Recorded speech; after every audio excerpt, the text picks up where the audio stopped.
2-3 దినాల సంధి ఒకటే నడిచింది. ఓ దిక్కు సైకిల్ పార్టీయోళ్ళు, ఇంకో దిక్కు గిలాస పార్టీయోళ్ళు. వాళ్ళు వీళ్ళు అంతా కట్టగట్టుకొని పోయి ఢిల్లీలోనే కూర్చున్నారు. మీటింగ్ల మీద మీటింగ్లు పెట్టిర్రు. పొత్తుల సంసారం ఇచ్చకపోతుందా ఎలుగులైతుందా అని అందరూ పిట్టెకు పెట్టినట్టే ఎదురు చూసిర్రు. అట్లా ఇక గుంజులాడంగా ఆఖరికి 3 పార్టీల నడుమ టికెట్ల ఎవ్వరం ఓ కొలిక్కి వచ్చిందంటుర్రు. ఎవ్వళ్ళు ఎన్నెన్ని వంచుకుర్రో పాండ్రి చూద్దాం. మీకెన్ని మాకెన్ని అనుకుంటా 2-3 దినాల సంది ఢిల్లీలో ఒకటే తండ్లాడిరు చంద్రాలు పవనాలు. నెరి గనిగానం అడిగితెట్లా అని వీళ్ళు, ఇస్తే ఈరి లేకపోతే ఓన్రి అన్నట్టు వాళ్ళు. అటు గుంజులాడి ఇటు గుంజులాడి ఆఖరికి ముగ్గురు ఓ సైల మీదకి వచ్చిర్రాట. ఏపీ ఎలక్షన్లలో పువ్వు పార్టీ, సైకిల్ పార్టీ, గిలాస పార్టీ 3 కలిసి పోటీ చేస్తాయట. సైకిల్ పార్టీ వాళ్ళు ఇక పువ్వు పార్టీ వాళ్ళ కూటమిలో కలిసినట్టేనట. ఇక అట్లిట్లా పంచాయతీ తెగింది కాబట్టి ఇద్దరు లీడర్లు ఢిల్లీకేంచి ఇటు మొకాన వచ్చిర్రు. ఇక ముచ్చటగా 3 దినాలు మీటింగులు పెట్టి ఎంత కొప్పుకున్నారయ్యా అని అంటే, పువ్వు పార్టీ, గిలాస పార్టీ కలిసి మొత్తం 8 ఎంపీ 30 అసెంబ్లీ జాగాలలో పోటీ చేస్తారట. సైకిల్ పార్టీ వాళ్ళు 17 ఎంపీ 145 అసెంబ్లీ జాగాల్లో పోటీ చేస్తారట. అన్నిటికంటే పెద్ద ముచ్చట ఏంటిదంటే, పువ్వు పార్టీ వాళ్ళు ఎక్కడ నారాజు అవుతారో మళ్ళీ ఎక్కడ పొత్తు కూడరోనని ఉన్న 3 సీట్లలో 1 సీటు త్యాగం చేయనికి తయారైందట పవనాలు. అనకాపల్లి, కాకినాడ, మచిలీపట్నం 3 జాగాల్లో ఏదో 2 జాగాల్లోనే గిలాస పార్టీ పోటీ చేస్తుందా అంటున్నారు. సైకిల్ పార్టీ వాళ్ళని ముంగటేనింకే, పువ్వు పార్టీ వాళ్ళతోని దోస్తీ చేయనింకే, గిలాస పార్టీ పెద్ద త్యాగమే చేస్తాడు అనుకుంటారు ఇప్పుడు అందరూ. ఇక ఇప్పటికే గిలాస పార్టీతోని పొత్తు చేయబట్టి చాలా మందికి టికెట్లు రాక అలిగి కూకున్నారు. ఇక ఇప్పుడు మళ్ళా పువ్వు పార్టీతోని కూడా పొత్తు కూడిర్రు. మళ్ళీ ఎంతమంది అలిగేలుగులో పడతారోనని చంద్రాల సారు ఢిల్లీకేంచి వచ్చి రాగానే తెలుగు తమ్ముళ్లకు టకటక ఫోన్లు కొట్టిండట. ఎవళ్ళేం పికర్ చేయకుర్రి, టికెట్లు రాకపోతే ఫైటింగులు చేయకుర్రి, మీరు కొట్టుకొని కూట్ల మాను వచ్చినట్టు చేయకుర్రి అని చెప్పిండట. మరిగా చూడాలి, 2వ లిస్టు బయటకు వచ్చినాక ఎసోంటి లొల్లులు అయితాయో గాని పవనాలు సారు చేసిన త్యాగం గురించే మాట్లాడుకుంటారు ఇప్పుడు చాలా మంది.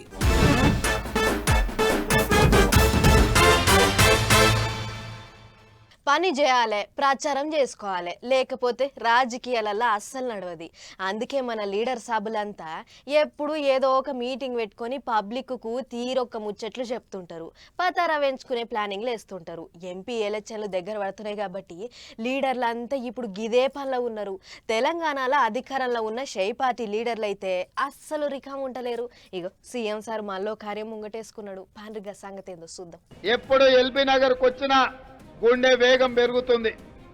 ఎందుకంటే ఇక్కడ మొత్తం మా బంధువులు, మాకు కావాల్సిన వాళ్ళు, మాకు సన్నిహితులు, కష్టాలలో అండగా నిలబడ్డ మీరందరూ ఇక్కడ ఉంటారు.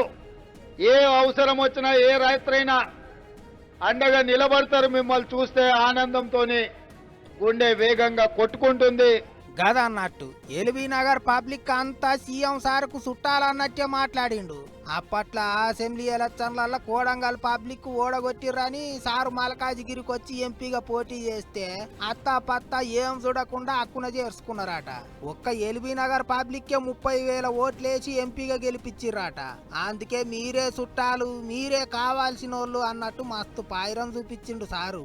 ఇక పట్నంలో రోజుకో కాడ రిబ్బన్ కత్తిరిచ్చుడో పరదగుంజే కార్యమో పెట్టుకుంటున్న సీఎం సారు బైరామల్ గూడాల 2వ తరాల బ్రిడ్జి సురువు చేసిండు. ఇది వరకు పొట్టు ట్రాఫిక్ జామ్ అయ్యేది. ఇక ఇప్పుడు అసోంటి తిప్పలే ఉండదట. అటు విజయవాడ పోవాలనన్నా, సాగర్ దిక్కు పోవాలనన్నా రయ్య పోవచ్చట. పోత పట్నాన్ని ఇంకింత ఎలుగుల చేస్తామన్నట్టే మాట్లాడిండు సారు. శుక్రవారం నాడు పాత బస్తీల మెట్రో రైలు పనులు సురువు చేసిండు కదా, అగో గా ముచ్చట మీద కూడా మళ్ళోసారి మాట్లాడిండు సారు. నిన్నటికి నిన్న చాంద్రాయన్ గుట్టలో నేను అసదుద్దీన్ ఓవైసీ గారు మెట్రో విస్తరణ కోసం పునాది రాయి వేసినాం. మేము ఒక పక్కన పునాది రాయి వేసేటప్పుడు కేంద్ర ప్రభుత్వం మీకు అనుమతిస్తున్నామని లేఖ పంపించింది. పునాది రాయి వేసి సంతోషంగా అభివృద్ధి చేద్దాం అనుకుంటే ఒక ఆయన కాళ్ళలో కట్టబెట్టి ఆయన ఢిల్లీకి చెప్పిండంట. ఇప్పుడు అది ఆపండి అని చెప్పి వాళ్ళు అంటున్నారు. మీకు చేయడానికి చేత కాకపోతే మేము చేసేటప్పుడు కనీసం కాళ్ళలో కట్టబెట్టొద్దని వాళ్ళకి చెప్తున్నా. ఆగా చూసిర్రా, అంతల్నే కాళ్ళ కట్టి పెడుతున్నారట. మరిగా అడ్డం పడేటోళ్ళు ఎవరిలో గాని సారైతే గట్టిగానే నారాజు అయినట్టున్నది చూస్తుంటే. అన్ని అవగాని 11వ తారీఖు నాడు పబ్లిక్ ను దిల్ఖుషి చేసే ఇంకో పథకం కూడా సురువైతున్నదట. అది ఏంటిదో ఇక సీఎం సారే చెప్పిండు చూడర్రే. 11 తారీఖు రోజు ఇందిరమ్మ ఇండ్లు ప్రతి పేదవాడికి, ఇల్లు లేని వాడికి ఇల్లు కట్టించాలన్న ఆలోచనతోని భద్రాచలంలో శ్రీరామచంద్రుడు ఆశీర్వాదం తీసుకొని 11 తారీఖు నాడు ఆ కార్యక్రమాన్ని కూడా ప్రారంభించబోతున్నాం. ఇందిరమ్మ ఇండ్ల పథకం కూడా సురువైతున్నదట. మంచి ముచ్చటనే. ఏమైనా సర్కారోళ్ళు పట్నం మీద గట్టిగా గురి పెట్టినట్టే ఉంది ఈసారి. అసెంబ్లీ ఎలక్షన్లలో ఒక్క సీటు కూడా ఇయ్యలేదు కాబట్టి పార్లమెంటు ఎలక్షన్లలో మాత్రం అట్లా కావద్దని గట్టిగానే తిప్పల పడుతున్నారు. మరిగా చూడాలి పట్నం పబ్లిక్ ఏం చేస్తారో.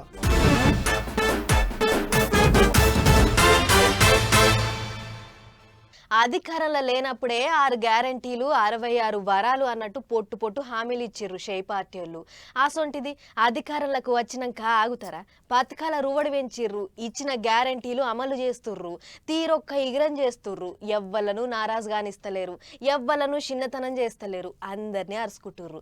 అట్లనే ఇగో ఎంపీ ఎలక్షన్లకు ముందు ఆర్టీసీ కార్మికులకు పెద్ద శుభవార్తనే చెప్పిర్రు. కొత్త సర్కారు వాళ్ళు వచ్చినాక తోల్త ఆర్టీసీ వాళ్ళ మీదనే గట్టిగా నజరేసిర్రు. వస్తనే ఆడోళ్లకు ఫ్రీ బస్సు పెట్టి మార్పులు చేర్పులు గట్టిగానే చేసిర్రు. అకశల్యంలంతా రంది లేకుండా తిరిగే ఈగురం చేసిర్రు. పనిలే పని ఇప్పుడు ఆర్టీసీ కార్మికులను కూడా గట్టిగానే ఆర్చుకున్నారు. ఆర్టీసీ వాళ్ళ కంపెనీకి జీతాలు పెరిగినాయి. వచ్చిన 3 నెలల్లోనే ఆర్టీసీ వాళ్ళకు పెద్ద తీపి ముచ్చటనే చెప్పిర్రు సర్కారు వాళ్ళు. రాబోయే కాలంలో మీ శ్రమ ద్వారా ఇప్పుడు ఆపరేషన్ లాస్ నుంచి ప్రాఫిట్ ఓరియంటేషన్ పోతున్న ఆర్టీసీ వల్ల మన సంస్థను మనం కాపాడుకున్నట్టయితే అందరం కూడా కలిసి గౌరవ పెద్దల యొక్క ఆదేశాల మేరకు 21% మరి ఫిట్మెంట్ గా దాని యొక్క ఇచ్చేటువంటి ఒక కార్యక్రమం నిర్ణయం తీసుకోవడం జరిగింది. దానివల్ల ఆర్థిక భారంగా దాదాపు పర్ ఇయర్ 418 కోట్ల భారం పడతా ఉందంటే మేము ఆర్టీసీ కార్మికుల యొక్క సంక్షేమం పట్ల ఎంత చిత్తశుద్ధిగా ఈ ప్రభుత్వం ఉంది. ఒకప్పుడు నష్టాలలో ఉన్న ఆర్టీసీ ఇప్పుడు లాభాల దిక్కు నడుస్తున్నదట. అందుకే జీతాలు గట్టిగానే పెంచే ఇగురం చేసిర్రాట. డిఏలు అవోటి ఇవోటి అన్ని కలిపి 21% ఫిట్మెంట్ ఇచ్చినట్టు చెప్పుకొచ్చిండు మంత్రి సారు. ఇక మరి పెంచిన జీతాలు ఎప్పటి నుంచి పడతాయంటే మెకానిక్ కావచ్చు, శ్రామిక్ కావచ్చు, సూపర్వైజర్ కావచ్చు, అందరు కూడా దాని లెక్కల ప్రకారంగా శాలరీస్ పెరుగుతాయి. ఇవన్నీ కూడా జూన్ 1, 2024 నుంచి అమల్లోకి వచ్చి వాళ్ళకి సంబంధించినటువంటి అన్ని కూడా ఇవ్వడం జరుగుతుందనే మాట సందర్భంగా మనవి చేస్తాను. గదా అన్నట్టు అంటే జూన్ 1కు పెరిగిన జీతం పడుతుందట. ఇక జీతాలు పెంచినందుకు సర్కారు వాళ్ళ మీద బరువు గట్టిగానే పడుతుందా అంటున్నారు. అయినా సుతారు అందేం లేదన్నట్టు మాట్లాడిండు సారు. అంతేకాదు పనిలే పని ఏగస్ పార్టీ వాళ్ళకు కూడా సురుకులు పెట్టిండు. మేము మా గవర్నమెంట్ ఎన్నికలకు ముందు చెప్పినాం మహిళలకు ఉచితంగా ఇస్తాం. మీకు ఇష్టం లేదు చెప్పని అడిగినాం. ఫ్లోర్ ఆఫ్ ది హౌస్ అడుగుతున్నాం. మహిళలకు బస్ ప్రయాణం ఇవ్వడం మీకు ఇష్టం లేదు చెప్పండి. కానీ ఆటో కార్మికుల శవాల మీద పేలాలు ఏర్పడి వాళ్ళు ఇంతమంది చచ్చిపోయారు, అంతమంది చచ్చిపోయారు. మీరున్నప్పుడు 15 రూపాయలు ఇవ్వలే, 15,000 రూపాయలు డిమాండ్ చేస్తా ఉన్నారు. వాళ్ళే నవ్వుకుంటారు ఆటో ఇంజన్. ఏమైతే గాని ఈసారి శివరాత్రికి ఆర్టీసీ వాళ్ళను శివయ్య సల్లగా చూసినట్టే ఉంది. అందుకే సర్కారు వాళ్ళ చూపు కూడా వాళ్ళ మీదనే పడ్డది. కొత్త సర్కారు వాళ్ళు అందరికంటే ముందుగాల ఆర్టీసీ కార్మికుల జీతాలే పెంచిర్రు. మరిగా తత్తిమ ఉద్యోగులు కార్మికులు కూడా మా సంగతి ఏంటిది అన్నట్టే చూస్తున్నారట. చూడాలి మరి ఏం చేస్తారో.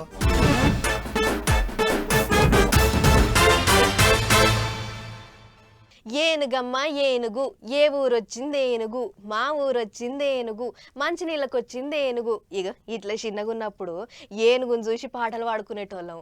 కానీ రాను చాలా దగ్గరికించి చూసినాం. మరి గీసార్కు చిన్నప్పుడు వాడుకున్న పాటలు యాదికొచ్చినాయో ఏమో గాని చూడుర్రి ఏనుగుతో ఎట్లా ఆడుకుంటున్నాడో. మోదీ సార్ అంటే మోదీ సారే పోండ్రి. సారు ఏ పని చేసినా అలాగే ఉంటది. చిన్నోళ్ళ దాంట్లో చిన్నోడై, పెద్దోళ్ళ దాంట్లో పెద్దోడై ఆటలు ఆడుతుంటాడు, పాటలు పాడుతుంటాడు. అట్టనే ఇప్పుడు మరి సార్కు చిన్నప్పుడు ఆడుకున్న ఆటలన్నీ యాదికొచ్చినాయో ఏమో గాని ఇగో ఇట్టా ఏనుగు మీద ఎక్కి తిరిగిండు. అంతేకాదు ఏనుగు మీద కూర్చొని కెమెరా పట్టుకొని ప్రకృతి అందాలను ఫోటోలు గుంజుకున్నాడు. ఏనుగులకు చెరుకు గడలు తినిపించిండు. ఏనుగులతోని చిన్నప్పటి దోస్తులతోని కదా ఆడుకున్నట్టే ఆడుకున్నాడు మోదీ సారు. ఇట్టా అస్సాం రాష్ట్రంలో తిరిగేతందుకు పోయిన మోదీ సారు గంత దూరం పోయి ఉత్తగొస్తెట్టా అనుకున్నాడో ఏమో. అక్కడున్న కజిరంగా పార్కులో ఏనుగుల మీద ఎక్కి సవార్లు చేసిండు, షికార్లు కొట్టిండు. అంతేకాదు పార్కులున్న టవర్ మీదకెక్కి పార్కునంతా బైనాక్యులర్లంగా చూసుకుంటా ప్రకృతి అందాలను ఆస్వాదించిండు ప్రధాని మోదీ సారు. ఏనుగు మీద కూర్చొని పార్క్ అంతా తిరుక్కుంటా అడువోని ఇడువోని అనుకుంటా మావటికి ఏలు పెట్టి చూపెట్టుకుంటా పార్కునంతా తిరిగిండు. మస్తు ములిసి ముప్పందు అయిండు. అటెంక అడవి పోలీసులతో మాట్లాడి మంచి చెడ్డలన్నీ అరుచుకున్నాడు ప్రధాని మోదీ సారు. ఏదైతే గాని మోదీ సార్ అంటే మోదీ సారే పోండ్రి, అట్టుంటది మరి మోదీ సార్తోనే. త్యాగమేరా జీవితం, త్యాగమేరా శాశ్వతం, త్యాగమే నాకున్నది, త్యాగమే నా పెన్నిది. వీడేంది దోస్తుల పాటను త్యాగాల పాట లెక్క మార్చేసిండు. హలో, ఏందిరా నా ప్లేస్లో ఎవడో పోటీ చేస్తానడా? చెయ్యమనరా, పోతే పోయింది, సీటే కదా, కావాలంటే నువ్వు కూడా చెయ్యి. అరే సీటు కాదురా మనకు ముఖ్యము, త్యాగము. తాపకోసారి త్యాగం అంటున్నాడు. ఏమైందిరా కిట్గా? ఈసారి ఎలక్షన్లో నేను పోటీ చేద్దాం అనుకున్నా కదా, నా బదులు ఇంకో క్యాండిడేట్ నిలబడతానంట, అందుకే సీటు త్యాగం చేసిన అంతే. అసలు నీకెప్పుడు టికెట్ వచ్చింది? ఏ పార్టీ టికెట్ ఇచ్చింది? నువ్వు సీటు త్యాగం చేసుడేంద్రా? అబ్బా ఊరుకో మంజు, టికెట్ ఇస్తే ఎవడైనా త్యాగం చేస్తాడు, కానీ ఏ పార్టీ టికెట్ ఇకపోయినా త్యాగం చేసేవాడే ఈ త్యాగాల త్యాగరాజు కిట్టుగాడు. నీ త్యాగం చల్లగుండా అదేం త్యాగం రా? ఒకళ్ళకి వెలుగు ఇచ్చేదానికి నేను చీకట్లో నిలబడ్డానికైనా సిద్ధం. ఒరే కిట్టుగా నువ్వు గ్రేట్ రా. ఓష్ని అంత ఎట్లెట్టనో మాట్లాడుతున్నావేంద్రా? యాప చెట్టు కింద కూర్చున్నావా, రావి చెట్టు కింద కూర్చున్నావా? త్యాగాల గుట్ట మీద నించోనుండా. అవును, మన ఊర్లో నా పేరు మీద 10 ఎకరాల భూమి ఉంది కదా, దాంట్లో ఒక 5 ఎకరాలు నువ్వు ఉంచుకో. ఏంది ఉత్త పుణ్యానికి 5 ఎకరాలు రాసిస్తావా? ఎంత మంచోనివిరా కిట్టు. రేపు ఇంటికి రా, బగారా బువ్వ కోడి కూర వండి పెడతా. పిచ్చి పిల్ల, త్యాగం దేన్ని ఆశించదు. ఈ కిట్టుగాడు త్యాగాలు చేస్తాడు కానీ లాభాలు ఆశించడు. ఆశించకపోతే అడక్క తింటావు. సరే గాని మొత్తం 10 ఎకరాలు రాసియరాదురా, నీకు త్యాగం ముఖ్యం కదా. కిట్టుగాడు దేనికైనా వెనకాడతాడు కానీ త్యాగానికి వెనకాడ్డు మంజు. పత్రాలు తెచ్చుకొని గారు కావాలంటే సంతకాలు పెట్టుకోబో. వీనికి నిజంగానే పిచ్చిలేసినట్టున్నది. భూమి సంగతి సరే గాని మరి ఊర్లో ఇల్లు ఏం చేస్తావురా? ఇల్లాడింది అవి మా పక్కింటి శంకరానికి ఎప్పుడో త్యాగం చేసిన. పాపం 12 మంది సంతానం అంట, ఇల్లు సరిపోవడంలా, సర్లే అని ఇల్లు త్యాగం చేసేసిన. ఓ నీ త్యాగం పాడుగాను. ఇల్లు కూడా త్యాగం చేస్తే ఊరికి పోయినప్పుడు ఏడుంటావురా? యాడో చాట చెట్టు కింద ఓ చిన్న అరుగు దొరకదా, యాడ కూర్చున్నామనేది ఇంపార్టెంట్ కాదు, త్యాగం చేసినామా లేదా అనేది ఇంపార్టెంట్. దీన్నే మా ఊర్లో కూలిచ్చి తన్నిచ్చుకునుడు అని అంటుంటారు. త్యాగం త్యాగం అని అనుకుంటే ఆఖరికి తాతల నాటి ఆస్తులు కూడా పంచిపెట్టేటట్టున్నావు. ఆస్తులు కాదు, అవసరమైతే ఒంటి మీద దుస్తులు కూడా త్యాగం చేస్తా, అది త్యాగం విలువ. నీకు దండం పెడతా, ఆ పని మాత్రం చెయ్యకరా. ఆయన నీకు గీ త్యాగాల పిచ్చి ఎందుకు పట్టుకున్నదిరా? అసలే సీట్లు తక్కువైనాయని ఓ పక్క కార్యకర్తలు అభిమానులు గొడవ చేస్తానా, వచ్చిండే 3 ఎంపీ సీట్లలో ఒక ఎంపీ సీటు త్యాగం చేసినానంట జనసేన అని పవన్ కళ్యాణ్ గారు, తెలుసునా? అవును, అయితే ఆయన త్యాగాల ముందు నా త్యాగాలు ఎంత చెప్పు. అందుకే ఎమ్మెల్యే సీట్ అయినా, ఎంపీ సీట్ అయినా, యా టికెట్ అయినా, ఆస్తులైనా దుస్తులైనా ఏదైనా త్యాగం చేస్తా, వస్తా. అదన్నట్టు ఆయన ఏదో పొత్తుల సంసారంలో వాడి 3 ఓ ఎంపీ సీటు త్యాగం చేస్తుంటే అది చూసి మా కిట్టుగాడు త్యాగాల త్యాగరాజు లెక్క మారిండట. పెద్ద షిక్కే వచ్చి పడ్డది పోర్రి.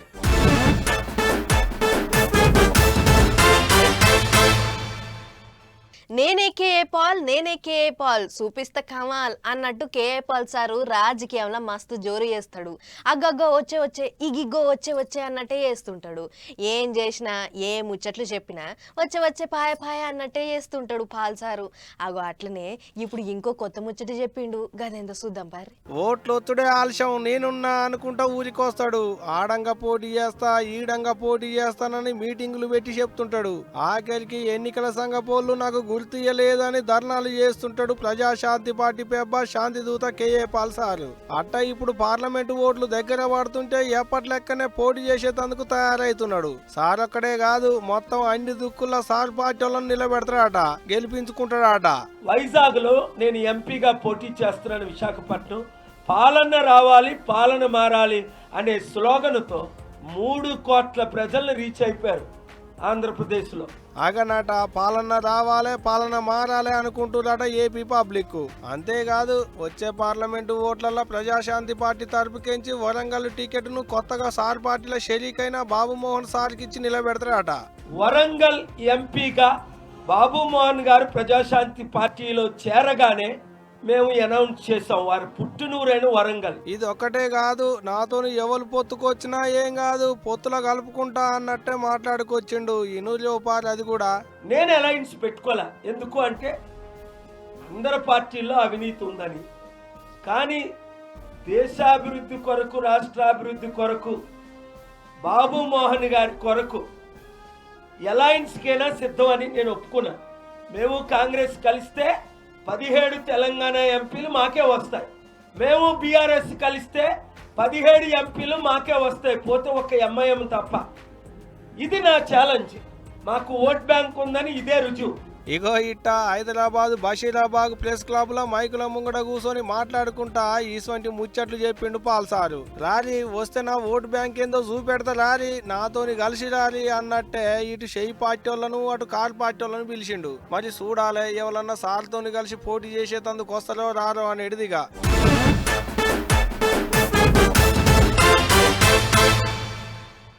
అరెరెరెరెరే ఈ దునియాలో ఎవ్వరికి లేనన్ని ఎవ్వరికి రానన్ని కష్టాలు రైతన్నలకే వస్తుంటాయి అబ్బా.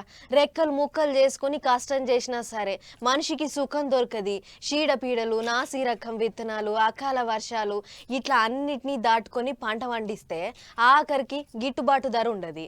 ఇది సాలదన్నట్టు కరువు కాటకాలు కొంత మోపైనాయి రైతుల గండానికి. పాపం చూడుర్రి పంట చేతికొచ్చేటాళ్లకు రైతన్నలు పడుతున్న కష్టాలు ఎట్లున్నాయో. అయ్యో అయ్యో అయ్యో ఎంతని చెప్పాలి ఏమని చెప్పాలి. అగో చూడూరి రైతులు పెట్టిన వరి పొలాలు చూడూరి సాగు నీళ్లు లేక నీళ్ళు బాసినాయి. పాపం రైతుల కష్టాలు చూస్తుంటే కళ్ళల్లో నీళ్లు తిరుగుతున్నాయి. దుక్కటిల్లుడు చూస్తుంటే గుండెల్లో గుణపాలు దిగినట్టు అవుతుంది. కన్న బిడ్డలోలుగానే పెంచుకున్న పంట అంతా నీళ్లు లేక గొంతు ఎండిపోయినట్టు పంట అంతా ఎండిపోయింది. రెక్కల కష్టం అంతా ఎండి ఎర్రగడ్డైంది. అందుకనే సాగునీరు లేక పంటలన్నీ పెంటగడ్డలు అవుతున్నాయి. పంటలు ఎండిపోకుండా సాగునీరు ఇయ్యాలే, 24 గంటల కరెంట్ ఇయ్యాలే. ఉన్న నీళ్లతోనన్నా వాడించుకుందామంటే ఏళ్లకు కరెంట్ ఇస్తలేరు. కరెంటు సరిపోక కన్న తిప్పలు అవుతుంది అంటున్నారు రైతన్నలు. 100 kV ట్రాన్స్ఫార్ మీద ఒక 80-90 ఎకరాలు వేసుకున్నాం, సాగు చేసుకున్నాం, నారేసుకున్నాం. కరెంటు సరిగ్గా రావడం లేదు. అధికారులకు ఎంత చెప్పినా పట్టించుకోవడం లేదు. ప్రాజెక్టు ఉంది కానీ అది కాలువ మరమ్మతులు చేయక వాటర్ రావట్లేదు. పొలాలు మొత్తం ఎండిపోయిన పరిస్థితి. ఇప్పటికే ఒక మనిషికి ఒక 2 లక్షల దాకా ఖర్చు పెట్టినాం. ఇప్పటికైనా కొద్దిగా అధికారులు స్పందించి మాకు కరెంటుని వెంటనే కొద్దిగా వచ్చేటట్టు చూడాలని మేము కోరుకుంటున్నాం. మంచిర్యాల జిల్లా నెన్నెల మండలంలో ఉన్న గొల్లపల్లి ఊళ్ళే ఇంతకు మునుపటి లెక్కనే కరెంట్ ఉంటలేదట. పొద్దున్నాక అస్సలంటే అస్సలు కరెంట్ ఇస్తలేరట అధికారులు. అట్ట పంటకు నీళ్లు సాలక వరి పొలాలన్నీ ఎండిపోతున్నాయి అనుకుంటా దుక్కటిల్లుతున్నారు రైతన్నలు. పెట్టిన పెట్టుబడి కూడా చేతికొచ్చేటట్టు లేదనుకుంటా పాపం రైతన్నలు వరి పొలాలలో కూర్చొని ఎండిన పొలాన్ని చూపించుకుంటా కంటికి పుట్టడు ఏడుస్తున్నాడు గీ అన్న. పంటలు ఎండిపోతున్నాయి, ఒక్క తడి తగిలితే పంట చేతికొస్తది, జనం మా గోడ ఆలకించురి సార్లు అనుకుంటా అధికారులను ఏడుకుంటున్నారు. ఇగో ఇట్ట కోతకొచ్చిన పంట కండ్ల ముంగటనే ఎండిపోతుంటే చూడలేక కంటికి పుట్టడు ఏడుస్తున్నారు పాపం రైతన్నలు. మరి చూడాలే సర్కారోళ్ళు, సర్కార్ ఆఫీసర్లు దీని మీద ఎటువంటి ఆలోచన చేస్తారనేది గాని పాపంకి రైతన్నల బతుకులే ఎన్నడు మారుతాయో ఏమో పోండ్రి.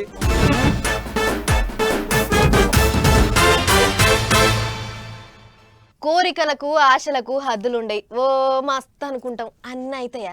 చిన్నగున్నప్పుడు మా నాయన నన్ను డాక్టర్ చేద్దాం అనుకున్నాడట, నేను యాక్టర్ని అయిదాం అనుకున్నా.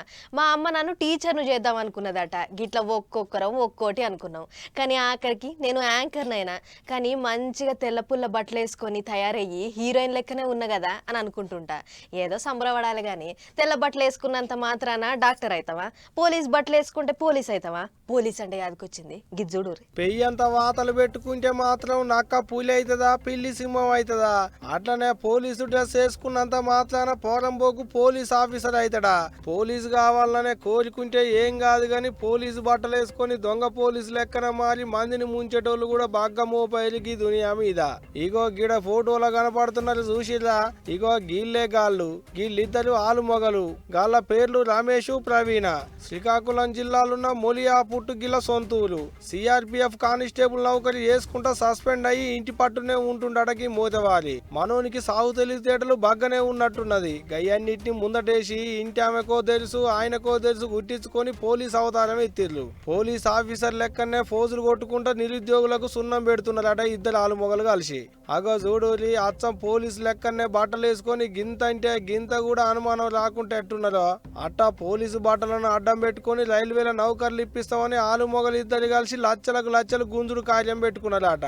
అట్టా ఒక్కొక్కరి కాడ ఏం తక్కువ 12 లక్షలకేంచి 15 లక్షల దాకా వసూలు చేసుకుంటా ఇప్పటికి 3 కోట్ల దాకా వెనకేసుకున్నారట. అంతేకాదు సర్కారు కోలు వచ్చినట్టు నకిలీ అపార్ట్మెంట్ ఆర్డర్లు కూడా నిమిషాలలోనే తయారు చేసి ఇస్తారటకి మోతవాలి. సర్కారుల ముద్దర్లు ఆఫీసర్ల సంతకాలు అన్నికి బడివే గాడే పెడతారట. చేసిన తప్పులు ఎప్పుడో ఓ పాలి బయటపడతాయి అంటారు కదా. అట్ట మనోని ఉద్దరకం అంతా బట్టబయలై బయటపడ్డది. గట్టిగా ఆడతారీకలాళ్ళు పోలీసు వాళ్ళు అరుచుకునేటాళ్లకు ఉన్న ముచ్చటంతా బయట పెట్టిండు పోతేవాలి. ఇక మనోని తెలివితేటలు చూసి ఆలుమొగల పనితనం చూసి నిజం పోలీసులే నివ్వెరబోయిలాట. ఇంకో ముచ్చట ఏందంటే మనోనికి ఒక్క తెలివే కాదు, ఆడోళ్ళను ఆగం పట్టించే తెలివి కూడా బాగానే ఉన్నదట. అట్ట ఇప్పటికే ముగ్గురిని లగ్గం చేసుకుండాట. పెద్ద ముచ్చట ఏందంటే ఇప్పుడు మనోనితోని కలిసి మోసాలు చేస్తున్న ప్రవీణ కూడా అట్ట మోసం చేసి పెళ్లి చేసుకున్నావేనాట. భలే ఇచ్చంతరంగా ఉన్నది కదా ముచ్చట. ఇట్ట ఆలుమొగలిద్దరు ఇన్నొద్దులు తెలివిగా తప్పించుకొని తిరుగుతున్నారు గాని ఏషం వేసుకున్నంత మాత్రాన పోలీసులు కాలేరు కదా. అందుకే నిజమైన పోలీసులకు చిక్కిరు. ఏమైతే గాని గిసోటి నకిలీ ఆఫీసర్లు ఈ మధ్యన బాగా మోపాయిలు జర బయలంగుండు పబ్లిక్. ఏం చెప్తున్నా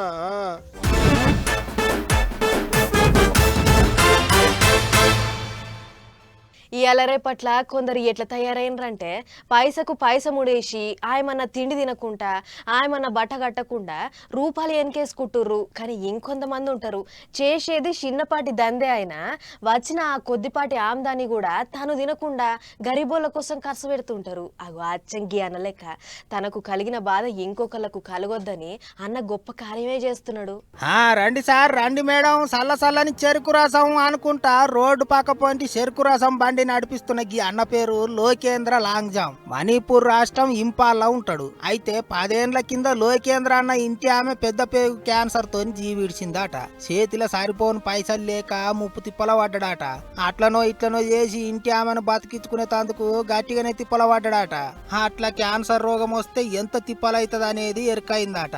ఇక అప్పటి సంధి అసోంటి తిప్పలు ఎవ్వరు పడొద్దని ఇట్లా చెరుకు బండి నడిపించుకుంటా పైసలు దానం చేస్తున్నాడు. అట్లా ప్రతి శుక్రవారం పొద్దుగాల్టి సంధి మాపటీలు దాకా చెరుకు రసం అమ్మంగా ఎన్ని పైసలు వస్తే అన్ని పైసలు క్యాన్సర్ రోగుల కొరకు ఖర్చు చేస్తున్నాడట. ఇక అన్న మంచి మనసు తెలిసి చెరుకు రసం తాగేటోళ్ళు తాగనోళ్ళు సితం వస్తున్నారట.